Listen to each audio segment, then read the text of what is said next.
Olá, boa tarde. Meu nome é Bruno e vamos para um novo vídeo falando sobre vetores. Muito mais preciso como decomposição de vetores. Vejamos aqui, eu estava olhando um dia desses, um trabalhador, estava numa construção tentando levantar uma quantidade de objetos. Esse tipo de objetos que eu observei era madeiras, como vocês podem ver na representação desse desenho. E eu vi o cara fez muita força, para fazer esse levantamento. E eu falei, cara, isso aqui eu posso trabalhar com decomposição de vetores. Então, vamos pensar que essa linha, essa corda que está sendo puxada por ele, vamos pensar que é um vetor. Vamos agora ver outra composição dele. Como podemos ver que a força que ele estava fazendo, isso aqui é uma decomposição que eu fiz para dizer que ele estava fazendo um vetor puxando aquele material de madeira. E eu pensei, pá, como é que eu posso fazer essa decomposição de vetores? Como é que seria uma dinâmica bem legal de entender como é que seria essa decomposição de vetores? Bem, vamos dizer que eu vou pegar uma, uma lanterna e vou colocar bem aqui, ó, onde está o meu vetor, nessa decomposição desse vetor.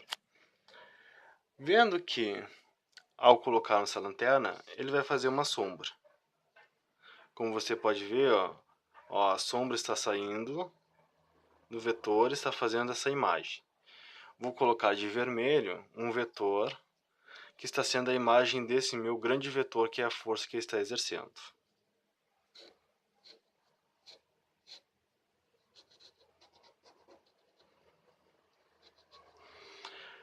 Agora, se eu colocar a minha lanterna acima desse vetor maior, o que eu vou ter? O seguinte, eu vou ter essa representação, aonde a minha posição vai ser de cima para baixo, ó, como está representado nessa representação aqui. Como está de marrom, eu vou colocar uma cor verde, aonde vai significar esse meu novo vetor posicionado.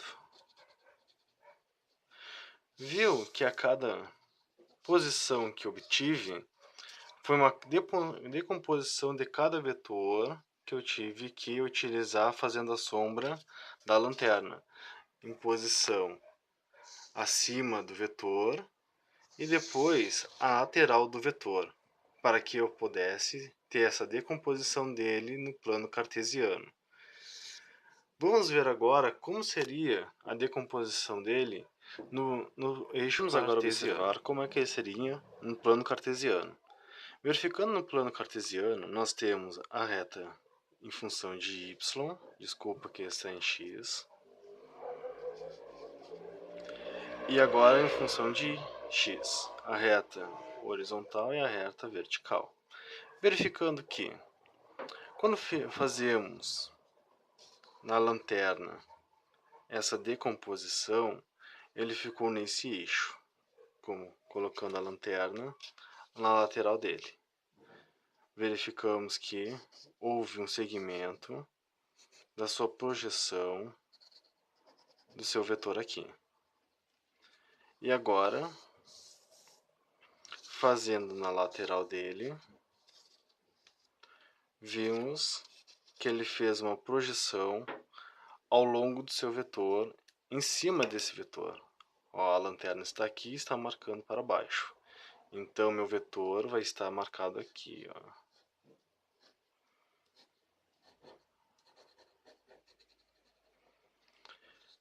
Vimos que cada ponto desse vetor, ó, houve uma projeção desse meu grande vetor, que foi a força exercida pelo construtor lá para subir aquela quantidade de material. Vamos transpor todos esses vetores, só apenas o vermelho, na linha horizontal do plano. Vai estar aqui.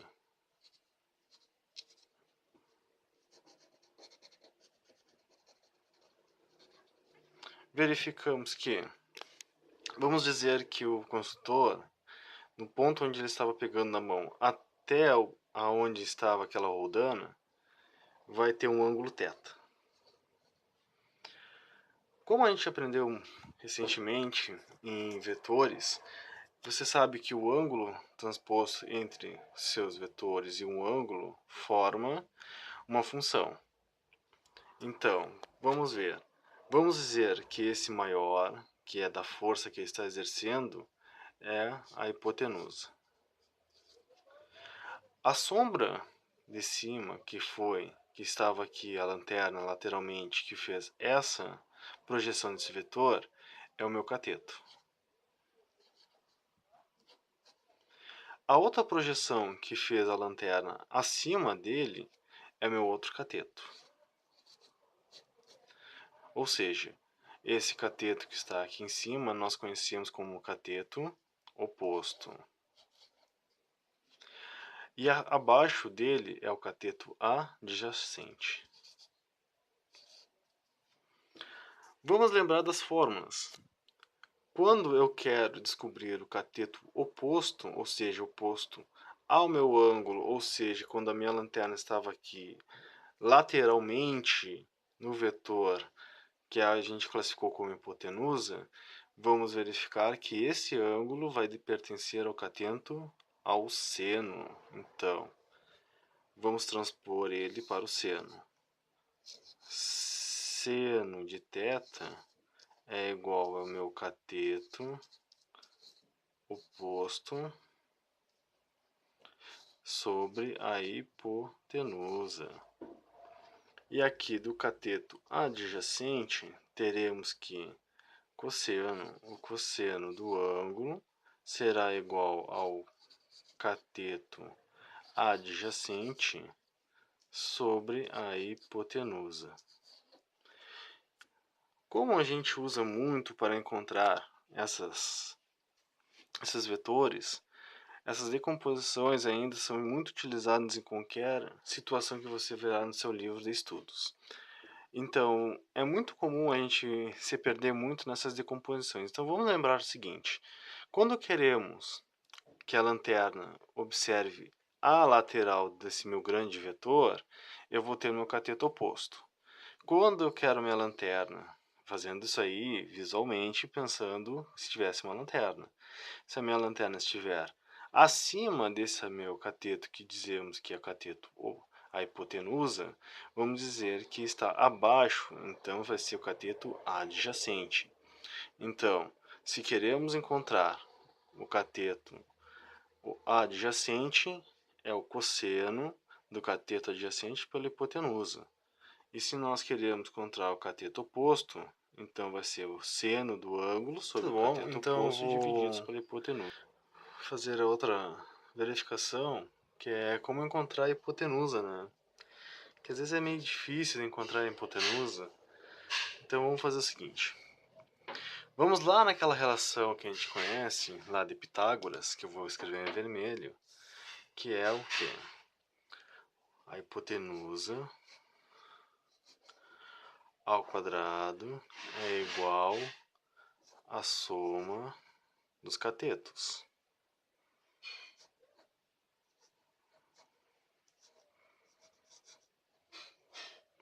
Lembrando dessa função, também é muito conhecida como a ao quadrado é igual a b ao quadrado mais c ao quadrado, onde o a é a minha hipotenusa, onde o b é um dos lados do cateto, vou dizer que é o cateto oposto. E o c é um também dos catetos, que eu vou dizer que é o cateto adjacente. Então, o quadrado da hipotenusa, que é o a, ao quadrado é igual o b ao quadrado mais o c ao quadrado. Então aqui também podemos encontrar a hipotenusa, como está descrito aqui. Só vou escrever melhor aqui nesse trechinho aqui, ó. Então, minha hipotenusa ao quadrado é igual ao cateto oposto ao quadrado mais o cateto adjacente ao quadrado.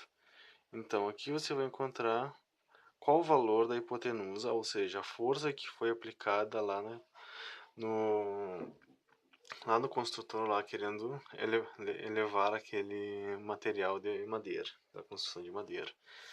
Mas agora, qual é o valor que deve ser utilizado para encontrar o ângulo de θ? Então, para encontrar o ângulo de θ, vamos fazer o seguinte. Vamos utilizar a função tangente. Então, tangente de θ é igual ao cateto oposto divididos pelo cateto adjacente. Sempre vai ser esse sobre esse aqui, ó. Cateto oposto pelo cateto adjacente. Divisão. Cuidado, tenham muito cuidado na hora de fazer essa função da tangente, porque às vezes você pode se perder nos valores. Então, para mim contar só o valor de θ, o que eu tenho que fazer? O arco tangente de θ. Então, vamos fazer dos dois lados da igualdade. O arco tangente do tangente de θ é igual ao arco tangente do cateto oposto pelo cateto adjacente. Ó, arco tangente por tangente, ó, simplifica. Então, por isso que vai ficar o seno. Então, o alfa que eu quero encontrar, né, esse ângulo que eu quero encontrar, vai ser igual ao quê? A um arco tangente do cateto oposto divididos pelo cateto adjacente. Espero que vocês gostem e façam os exercícios. Obrigado.